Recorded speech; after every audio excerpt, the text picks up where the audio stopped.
is to do what? Float. If the boat's not floating, who's at jeopardy? Everyone on? Everybody on the boat. It's really, really simple, yeah? So if everyone's in a company, the most basic premise for most companies is to pay people to do a job. Agree?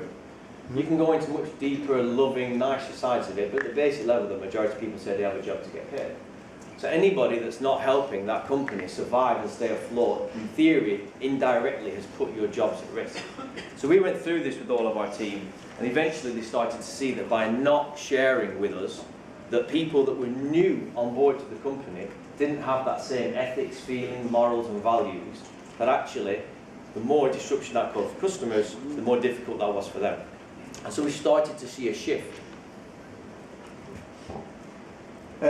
So we made something called a Code of Honour. I was looking for a title for Code of Honour, and this is all I found. I don't know if anyone's seen it. Unfortunately, our Codes of Honours are as cheesy as that title and that picture looks like. So we came up with a series of Code of Honours which were designed so that when the pressure's on, and your emotions are high, and your intelligence is low, because you've gone into flight or fight response and blood has rushed from your brain into your organs and you're not thinking straight. This is when we say things to people that we probably shouldn't say. You can rely on a Code of Honour to give you some guidance. I'm just going to run through these quickly. So we have choose your attitude to begin with. We all determine that every single day when you step out of bed you have a choice. Most of you think you don't because it might be dreary or cold or this or that, but you still have a choice. Something crap might happen in your life. You can spend the next week mourning about it, or you can actually say, do you know what, it's happened, carry on. My granddad would always say, worry about the things you can change, not the things you can't. Communicate clearly and clarify. What do they always say? Communication, communication, communication. So this was really about, make sure you're communicating clearly, but it was the clarify bit that was the big one for us. We wanted people to make sure that after you've said something, repeat it back to somebody to make sure that, first of all, you've understood it. But I don't know if you've ever heard the things that you've said to someone repeated back to you. You gain an extra clarity and you suddenly go, oh, actually, no, that's not what I meant. I meant this. So this helped us make sure that what we were doing correctly. Be early, not on time. I got this from one of my first employers when I worked at HS Samuels when I was 16. And he used to make us come in 5 minutes early. And his theory behind it was that if you come in on time and you're 5 minutes late, he doesn't know if you're not going to come in at all. But by coming in 5 minutes early, he'll know that everyone's there. And it gave us time to settle. So everyone agreed that if we all come early, just 5-10 minutes, and everyone does it, we all do better from it. I'd like to point out as well that I didn't make these rules. These rules were made by my whole team together, all deciding what are the values and the code that are going to glue us together, that when Joe Bloggs comes in, he understands how we work. And this has got nothing to do with what you do, this is how you do it. Actively celebrate every win. What's the key word in that? No, it's not celebrate. Actively. Actively. This is the one I struggle with the most. Who is their own worst enemy in this room? Not everybody, that's good, okay, half the room.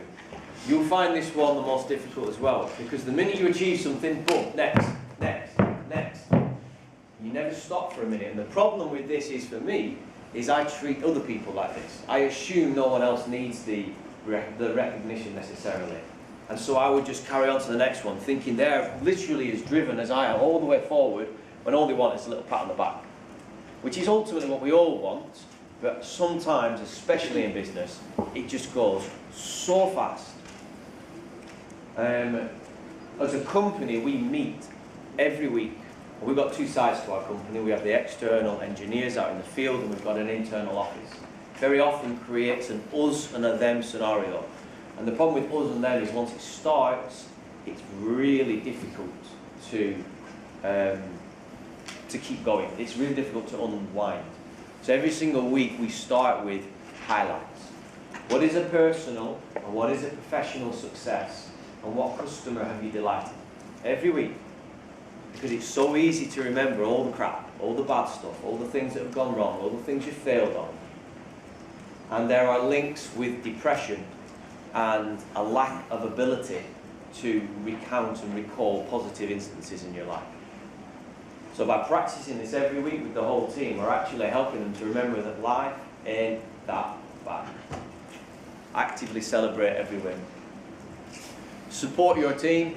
Nice, easy, it's always in there somewhere. And this goes back to the guy that used to leave really early. Everyone determined that if you're not willing to suck it up every now and again and help out, we don't want you on our ship. Because when the winds start coming and it starts rocking and there's holes to plug, you don't want to work with someone that says, 5 o'clock more. And then they go, when everyone else is staying there. All feedback is good. Who can take criticism really well? Oh, that's good. Who really struggles with it? Couple of hands. All feedback is good. And if it's really good, it will make you feel really weird. It'll make you feel like you want to immediately retort back. It's like the saying, all customers are right. The customer is always right. That's because that's their perspective, it's their perception. It doesn't matter what the truth is. Remember the original diagram with the circle and the light shining? Your truth could mean you did it with the best intention, but if their reality is that you did poor, and that's their reality, and there's some truth in that. Because if they see it, others see it. It's really easy to say and to read. It takes years to master, to shut up and listen. Just listen. That's it. The guy that turned Asda around, one of the guys, David Smith, they had no money and they had to turn the whole company around. And one of the best things they did is once a month, they took every store manager, sat them down with 10 members of staff, and the store manager wasn't allowed to say anything for an hour. 10 members of staff had to tell him what was wrong. And it went from being the most horrible thing to the biggest thing they looked forward to. Because they learned to just shut up. And once people got talking, everything came up. And they could do more with that 1 hour's information than they could with anything else. It's a really important one. Enjoy selling. Anybody hate selling? Anybody really like selling? Yeah, cool. So it used to be the growth. Sales are essential for company growth. The growth of the company is the responsibility of us all. And it goes back to the ship. Yeah? You might not be employed as a salesperson, but ultimately, if you're client facing, even if it's on the phone, you're involved in that process. You're involved in that person putting the phone down and going, I enjoyed that experience, that was good. And so we make a point of rebranding it, well not really rebranding it, but reframing selling to be, it's part and parcel of what you do.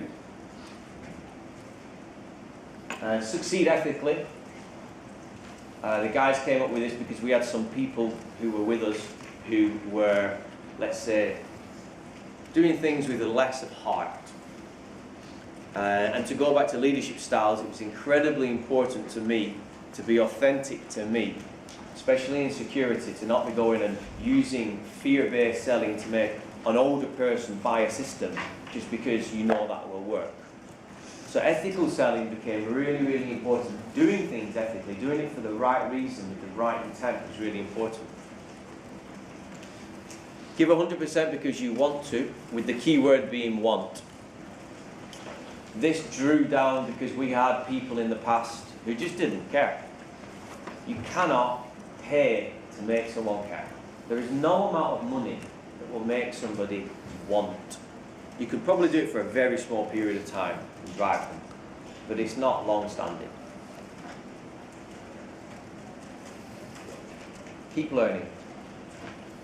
When I came back from travelling and became MD, I'd never been to university. I didn't have any business theory experience. I could run teams and I could do jobs. We were a small family-based company, and what was needed to get us to the next level, I didn't have the capacity to do. So I went and sought some of the best teachers I could find in the world, and and still do to this day, to just learn from them.